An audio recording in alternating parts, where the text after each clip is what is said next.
عليكم. طيب يلا let's continue. بيقول لي ايه بقى؟ the glass bottle الازاز which is put in the freezer of the refrigerator should it be full of water. مش لازم تبقى مليانة مية، مش لازم تبقى مليانة. واحنا نيجي نحط الجلاس بوتل في الفريزر اللي هي الازاز في الفريزر، ما ينفعش نملاها على الاخر. ليه؟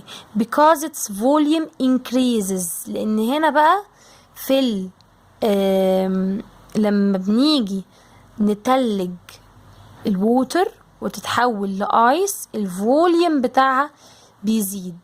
اوكي، الفوليوم بتاعها ايه؟ increases when water changes into ice. when water changes into ice المساحة اللي بياخدها الووتر او الايس بقى بتبقى اكتر من اللي بياخدها الووتر. اوكي، الووتر بتتمدد في رحلتها ان هي تبقى ايس.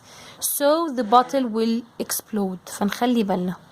اوكي، طيب the shape of water inside the cylindrical differs from its shape inside the conical container. هو قصده يقول ايه؟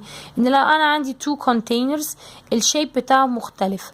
ليه الووتر الشيب بتاعها برضو بيختلف؟ because water is a liquid and it takes the shape of its container. احنا زي ما احنا فاكرين water has indefinite أو liquid has indefinite shape على حسب الكونتينر. according to the container it takes the shape. يبقى it takes the shape of its container. طيب gases take the shape and volume. Gases take the shapes and the volumes of their containers. Yes, that's true. Why? Because gases have indefinite shape and indefinite volume. Formation ليه بيحصل formation of clouds? Due to the evaporation of water of seas البحار, oceans المحيطات, rivers الأنهار, and lakes البحيرات into water vapor. The water of seas, oceans, rivers, and lakes it evaporates and changes into water vapor. بتتبخر. evaporation يعني تبخير. evaporates يعني تتبخر. ده الفيرب to evaporate. تمام، فبيحصل evaporation للووتر. من الحاجات دي بتبقى water vapor، بتبقى بخر. اوكي، بخار. it is condensed. هو ممكن نضيف بقى نقول انه الووتر vapor it is condensed يتكاثف to return back as rain. it returns back. ممكن نقوله ممكن نقولش عادي. الووتر دي it returns back down as rain after being condensed. ماشي، بتبرد فوق في السماء فبتتكثف، بتبقى condensed. احنا قلنا انه الووتر vapor it changes into water again by cooling. اوكي، الووتر vapor بيبرد يقوم يتحول يرجع لمية تاني الووتر وينزل as rain كمطر. طيب what happens when raising the temperature of a piece of ice؟ لما اعلي الحرارة او اسخن حتة تلج it will melt، هتدوب. اي من الاخر it will change into water. طيب when what will happen when we put a bottle full of water in the freezer for 24 hours؟ لما نحط ازازة في الفريزر 24 hours. طبعا هو ما وضحش هل هي مثلا جلاس بوتل او اي نوع من انواع البوتلز ومليانه على الاخر، ولا هو بس يقصد ان هي it will freeze. يعني هو بيقول هنا انه the bottle will explode، هتنفجر because the volume of water increases by freezing. ماشي، اوكي. وممكن نقول برضو انه the water will change into ice. تمام.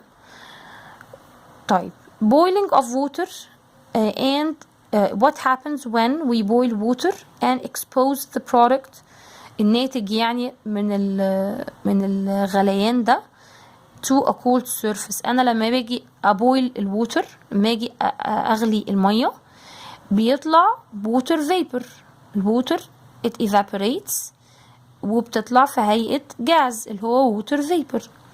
طب لما باجي بقى I expose it، اعرض الووتر vapor ده I expose the product the product اللي هو ايه الناتج. I exposing the product to a cold surface. قلنا البرودة بتعمل ايه في الووتر vapor؟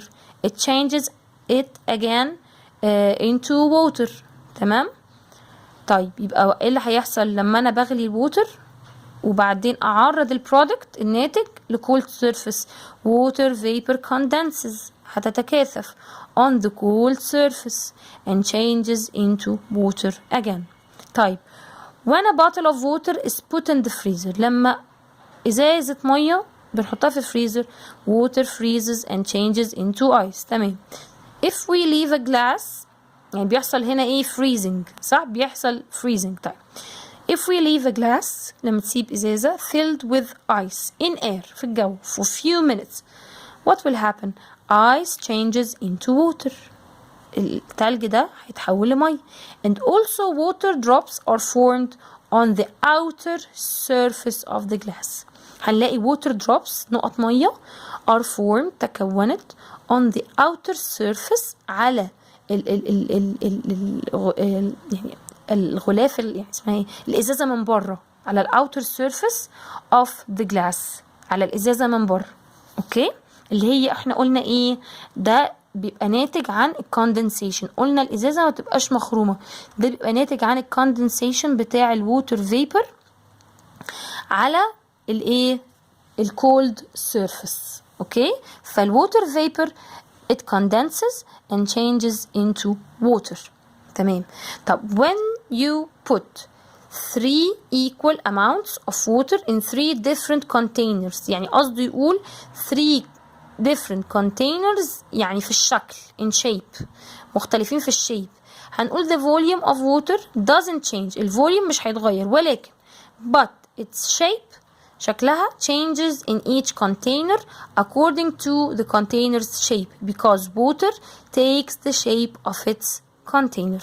وبكده يبقى خلصنا lesson 2 بالتوفيق يا حبايبي يا رب. السلام عليكم حبايبي.